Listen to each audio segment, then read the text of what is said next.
Anti-Semitism is at a crisis level in the United States. According to the latest FBI hate crimes data, Jews are the most targeted group in America. But why? How did it get to this point? We'll look at the problem at hand and possible solutions in the resurgence of anti-Semitism in the United States. How did we get here, and how do we stop it? Hello, I'm Lisa Burkhart-Worley. I'm a woman with a Jewish father who died before I was born, so I didn't grow up as a Jew. But in 2014, on a trip to Israel, I felt like God told me, your Jewish father died, but your Jewish roots never died. This has led to advanced schooling in Judaism, and I've learned about the good parts about being Jewish, like the feasts and the festivals. But I've also learned about the trials, like persecution and anti-Semitism. And this issue of anti-Semitism has created a burden in my soul. So what is anti-Semitism? Here's a practical definition that the International Holocaust Remembrance Alliance formulated. Anti-Semitism is a certain perception of Jews which may be expressed as hatred toward Jews. Rhetorical and physical manifestations of anti-Semitism are directed toward Jewish or non-Jewish individuals and or their property, toward Jewish community institutions and religious facilities. I'm standing in front of the Museum of Jewish Heritage. Many people only associate anti-Semitism with the Holocaust, where 6 million Jews were murdered during Adolf Hitler's regime. But anti-Semitism is on the rise. We've got to learn from history. We cannot let anything like this happen again. Rosian Zerner is a Lithuanian Holocaust survivor, now living in Dallas, Texas, where she often speaks at the Dallas Holocaust and Human Rights Museum. She is a contributor to her community newspaper and is writing a book on the local history of veterans. She often spends time creating works of art. So Rosian, when the Holocaust began, you and your family were forcefully relocated to the Kovno ghetto, and you weren't even 6 years old. Do you remember that day? I remember the anti-Semitism that was extreme, because the anti-Semitism during the Holocaust was really the violence that right now we're still in the word stage in many other places, but at that point violence was in the foreground, and that is where words of violence lead and the brutality begins. What was survival like there? Well, we had 700 calories a day of food when it came, and it was not the kind of food you would eat, like frozen potatoes or broth that was water, basically. We had a certain amount of space where we could live in. We had a certain, which was 4 people lived in maybe a 10 by 10. And it was the coldest winter on record in Lithuania. And of course there was no heat, no water, no sewage, no anything else. And the issue was really to stay alive. My parents actually were my first rescuers. They risked their own life to save mine. I didn't know what was happening, but they would time the guards that were pacing just to make sure that we didn't escape with the dogs, and there was a barbed wire and there were searchlights, and they timed them to dig a hole under the barbed wire, and they did this so fast because the guards didn't have much time to change their positions, and my parents, every time they went there, risked their lives. So I don't know how many times they had to do to dig a hole. They finally have the hole, and they pushed me through it. Rosian, there are some people today who say the Holocaust never happened. What would you say to those people? You lie. I'm here to prove it. You're wrong. And what is your motive in doing this? The sacred life of all those who perished is being you need to respect that. You need to respect your ancestors, and just as you need to respect my ancestors and those who were the victims of this brutal time in our history.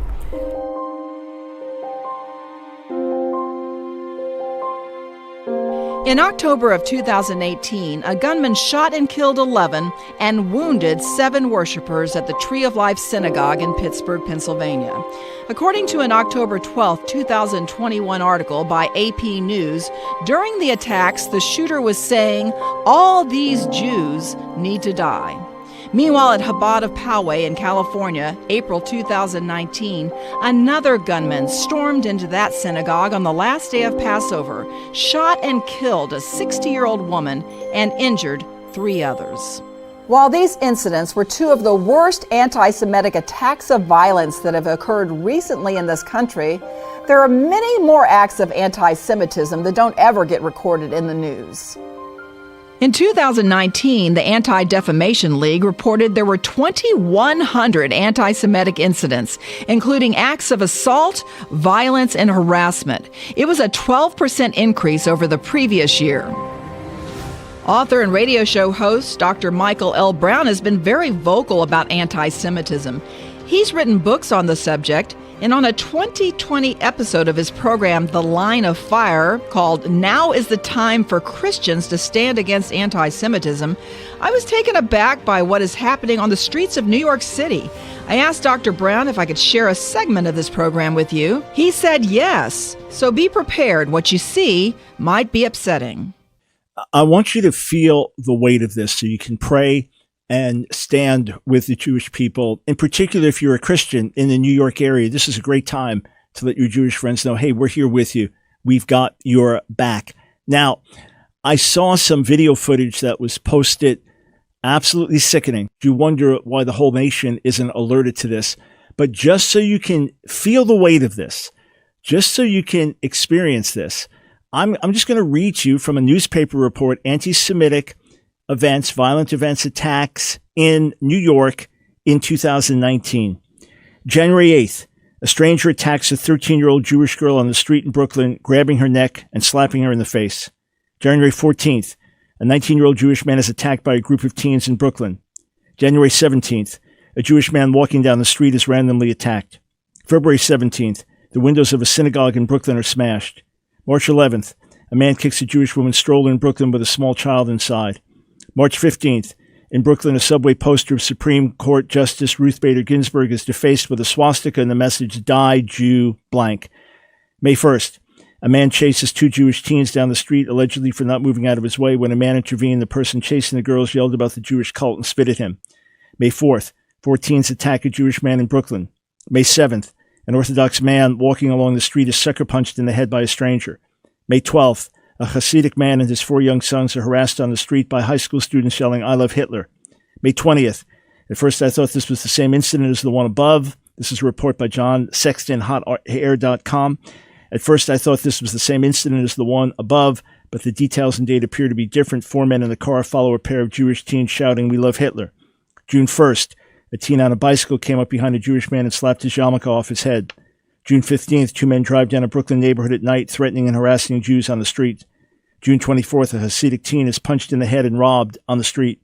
August 12th, a string of robberies on a Monday morning. All of the victims are Jewish, but police decide the motive was robbery. August 27th, a stranger attacked a Jewish man named Abraham Gopin in Crown Heights, punching him several times and hitting him with a brick. The victim lost 2 teeth in the attack. August 31st, a man leaving a synagogue in Brooklyn is attacked by 2 men with a belt. September 18th, a 24-year-old Hasidic man is attacked in Brooklyn by a group of 4. October 1st, a group of teens break windows in a synagogue during Rosh Hashanah prayers. October 12th, another random attack in Brooklyn. The incident took place on Saturday afternoon. The Jewish man was attacked by a black male riding a bicycle. He crossed in front of the Jewish man on his bike, slapped him, and said, "You dirty Jew." November 9th, a man breaks windows at a Jewish school for girls. November 14th, police arrest an 18-year-old for throwing eggs at Jewish people on the street in Brooklyn. November 20th, a Hasidic man is beaten and stabbed by a stranger. But these acts of anti-Semitism are not limited to the Hasidic community. Hernandezs is a Messianic rabbi at Beth Am Messiah in New City, New York. He tells a story about how he and his team were discriminated against after being invited to a ministry conference.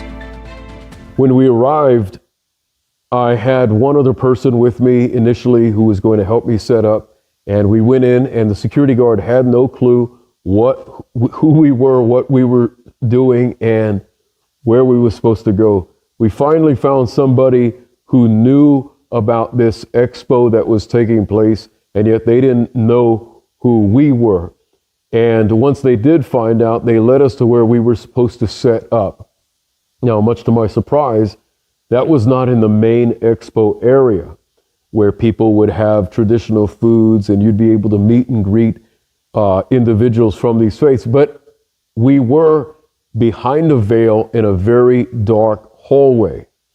And this was really shocking initially. What was even more shocking is 30 minutes before the expo began, people began to show up and began to put their purses and belongings, coats, and began to ask if we were the dressing room. Now, they had nothing to indicate that we were representing Judaism, so I brought some menorahs, some shofars, and different things of that nature. But over the course of how the expo began and the course of time, it became very apparent that there was some intentional type of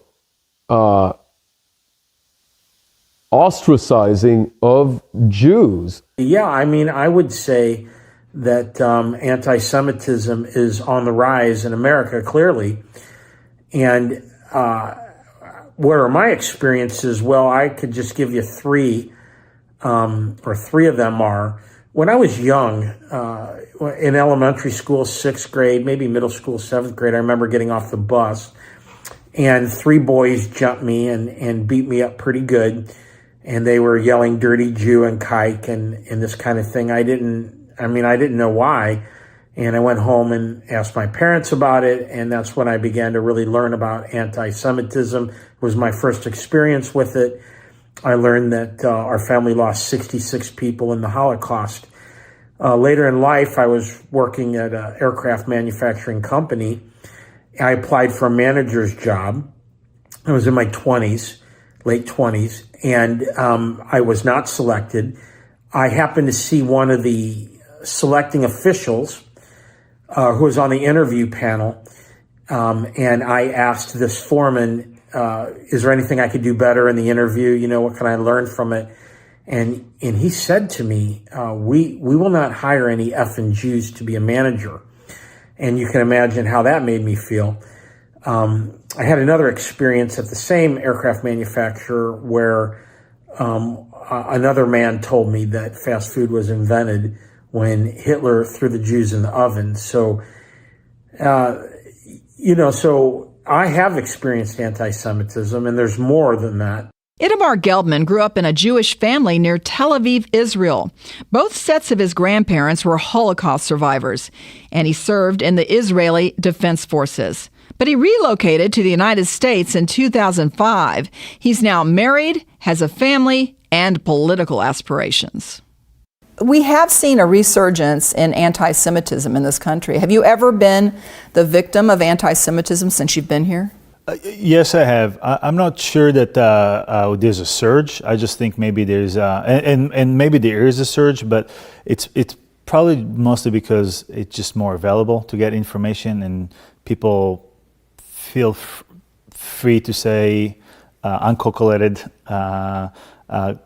speech over the internet, or when they think that they're invulnerable, or for online bullying or online saying stuff that just doesn't make sense. A lot of them won't say it out loud, or in some incidents it's either fake news or they took a very small portion of individual and generalize the whole population.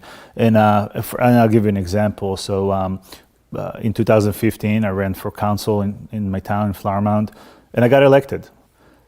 And before I even got sworn in, there was an event, an open house for the senior center for the town.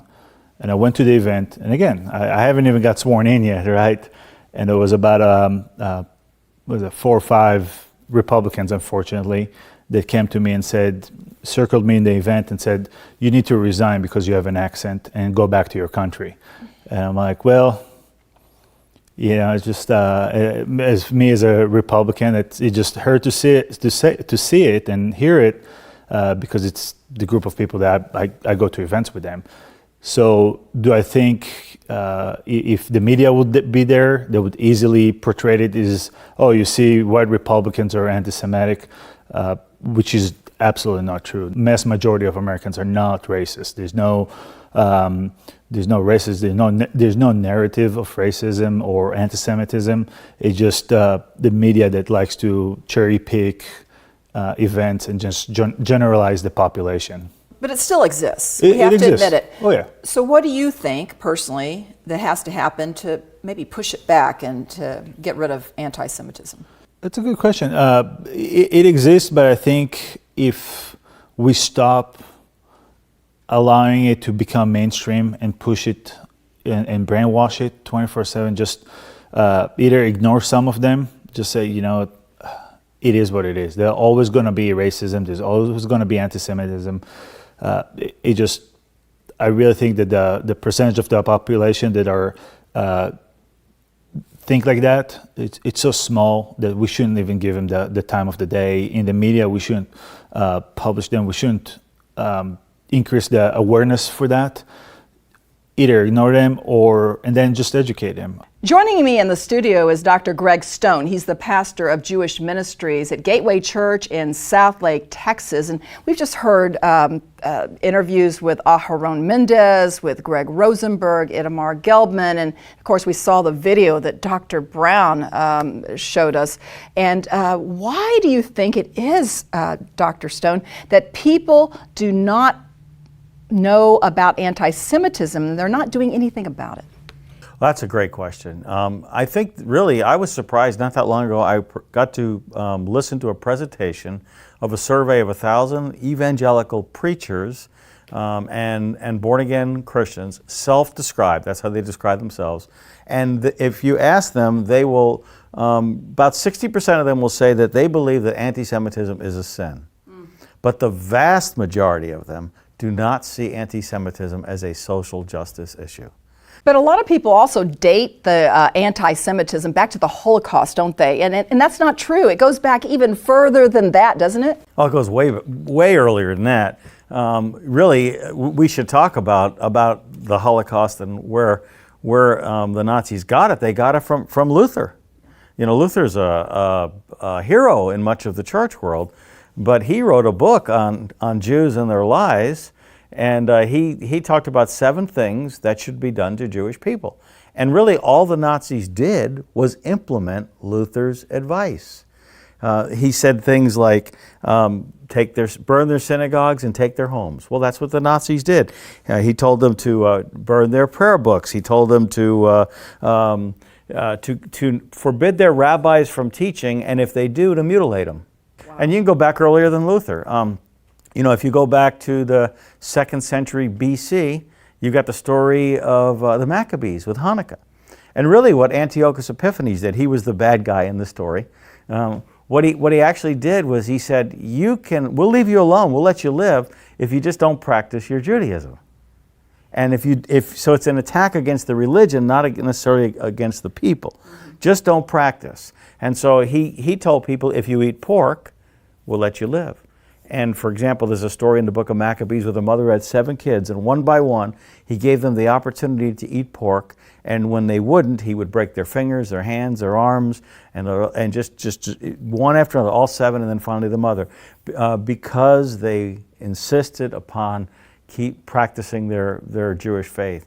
That's really the story behind Hanukkah, behind Hanukkah. But if you go back earlier than that, go back to the 6th century BC and the story of Purim.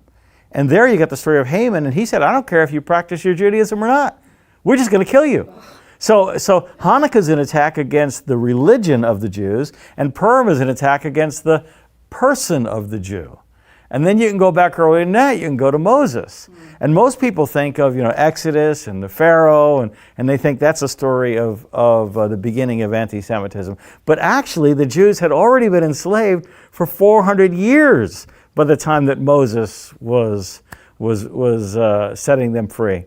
And so you got to go back way before then. And I would say that obviously, it's kind of obvious that God had a plan of salvation, and Jesus is the key to that, right? And so you really want to know, where did it start? It started when God said, I've got a plan of salvation. And so right there is where anti-Semitism starts. Well, thanks, Dr. Stone, for being with us. And you have such great insight, and you're also an expert in this field, so we really appreciate your being on this documentary.